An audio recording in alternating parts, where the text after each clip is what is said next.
అందరికీ నమస్కారం. నేను మీ అఖిల్ రెడ్డి, కార్తీయ యూనివర్సిటీ జర్నలిజం విద్యార్థిని. మొన్న తీన్మార్ మల్లన్న అలియాస్ చింతపండు నవీన్ ఎలాంటోడు అలాంటోడు ప్రస్తుత రాజకీయాల్లో ఉంటే సమాజానికి ఎలా హాని జరుగుతుందో మీకు వివరించాను. ఈ రోజు అదే తీన్మార్ మల్లన్న ఏ విధమైన మాటలతోటి, ఏ విధమైన దొంగ మాటలతోటి, లంగ మాటలతోటి మళ్ళా మన ముందుకు వస్తున్నాడు వివరించడానికి ముందుకు వస్తున్నా. ఈయన తీన్మార్ మల్లన్న కాదు, మాయాదారి మాటలతో ప్రజలను మభ్యపెట్టిన మాయాదారి మల్లన్న. ఈయన దొంగ మల్లన్న, ఈయన లంగ మల్లన్న, దండిగా దంచుకున్న దగా కోరు మల్లన్న.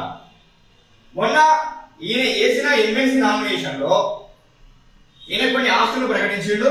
ఈయన ఆస్తుల్ని ప్రభుత్వానికి రాసిస్తున్నా అని చెప్పిండు. అది ఎందుకు చేసిండు అంటే, వీళ్ళ కాంగ్రెస్ పార్టీ స్ట్రాటజిస్ట్ అయిన సునీల్ గంగూరు ఈయన చెప్పింది ఏంటిదట అంటే, నువ్వు 100 కోట్లు సంపాదించామని జనాలు అనుకుంటారు, అది మార్చుకోవడానికి లేకపోతే ప్రజల్ని మభ్యపెట్టి మళ్ళీ దొంగ మండలతో ముందుకు రావడానికి ఏదో ఒకటి చేయాలి అంటే ఈయనకున్న 1.25 కోట్ల ఆస్తిని ప్రభుత్వానికి ఇస్తున్నా అని చెప్పి మనం ముందుకు వచ్చింది. అయితే మనం ఒకటి ఆలోచించాల్సింది ఏంటిదంటే, ఛాయ పైసలు అడుక్కున్న తీన్మార్ మల్లన్నకి ఈ రోజు ఇంత ఆస్తి ఎక్కడి నుంచి వచ్చింది. ఇంకొకటి, ఈయనకు ఎలాంటి సొసైటీ లేవని చెప్పేసి అంతకుముందు టీవీలో ఆగిండు. మరి మొన్నటి నామినేషన్ దాకా టీం తీన్మార్ మల్లన్న అని చెప్పేసి సొసైటీ ఎక్కడి నుంచి వచ్చింది. నీకు 1.25 కోట్ల ఆస్తి ఉంటే నీకున్న కార్ల 8 కదా, 8 కార్ల ఉన్న విలువ 2.5 కోట్లు కదా, నీకు ఇవన్నీ ఎక్కడి నుంచి వచ్చినాయి? నువ్వు ప్రజలకు సమాధానం చెప్పాలి. ఇలాంటి అన్ని దొంగ మాటలతోటి, లంగ మాటలతోటి ముందుకు వచ్చి ప్రజల్ని ఆ రోజు మోసం చేసిన వాడు ఈ రోజు మోసం చెప్పి వస్తాను.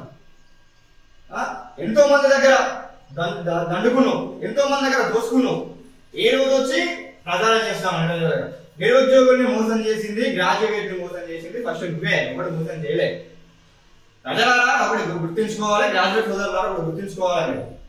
ఏంటిదంటే, ఈ రోజు ఇన్స్టిట్యూషన్స్ దగ్గరికి వచ్చిండు, మీ మీద జబ్బలమైన షేర్ చేసి మాట్లాడతాను. ఈ రోజు మీద జబ్బలమైన షేర్ చేసిండు, రేపు మీ ఇన్స్టిట్యూషన్ కూడా చేయొచ్చు గెలిస్తే. అదొకటి మీరు ఆలోచించుకోవాల్సిన అవసరం ఉంది. గత ప్రభుత్వాన్ని ఉద్యోగాలు చేయలేదు, మోసాలు చేస్తారని చెప్పేసి నింద చేసిండు. అదే ఈ రోజు ప్రభుత్వం వచ్చినాక ప్రభుత్వానికి కొమ్ము కాస్తాడు. ఈయన ప్రశ్నించే గుంటుగా అనుకుంటే ప్రశంసించే గుంటుగా మారిపోయాడు. ఒకటి. రెండవది, 370 జీవోలు రద్దు చేస్తానని చెప్పేసిండు. ప్రభుత్వం రాగానే దాని మీద ఎలాంటి కొట్లాట లేదు. 2. ఇంకొకటి ఏంటిది అంటే, ఈయనకున్న పరిచయాలతోటి, దొంగ యూట్యూబ్ ఛానళ్లతోటి మళ్ళా మన గ్రాడ్యుయేషన్ మగ్గబెట్టి మనం ముందుకు వస్తున్నాడు. పట్టభద్రుల ఒక్కసారి మీరు ఆలోచించండి.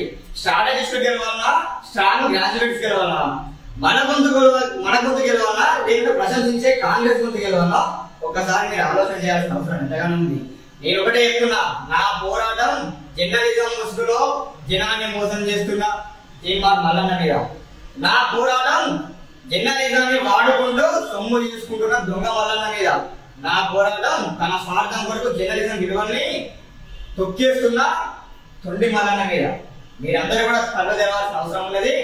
ఈ గ్రాడ్యుయేట్ ఎన్నికల్లో తప్పకుండా ఇలాంటి దొంగగాళ్లకు, లంగగాళ్లకు సమాధానం చెప్పాల్సిన బాధ్యత ఎంతో ఉన్నది. గ్రాడ్యుయేట్ గారు ఒక్కసారి ఆలోచన చేయండి.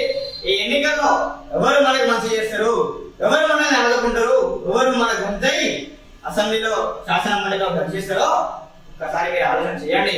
ఉన్న 30 అభ్యర్థులలో ఎవరైతే మన కొరకు కొట్లాడతారు, మనకు అందుబాటులో ఉంటారు, మన కొరకు ఎక్కడికైనా వచ్చి మాట్లాడగలుగుతాడో అలాంటి ఎన్నుకోవాల్సిన అవసరం ఉన్నది.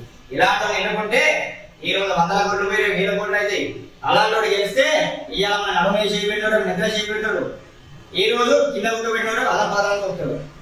అందుకే ఒకసారి ఆలోచన చేసి మనం ఎవరికి ఓటు వేయాలి నిర్ణయించుకోండి. ఒకసారి తప్పు చేసినాం, రెండోసారి చేస్తే తప్పు కాదు, 30. ఇలాంటి రాజకీయాల్లో ఉంటే రాజకీయ వ్యవస్థనే కుళ్ళిపోతుంది అని మీకు సవినయంగా తెలియజేస్తున్నాను. జై హింద్.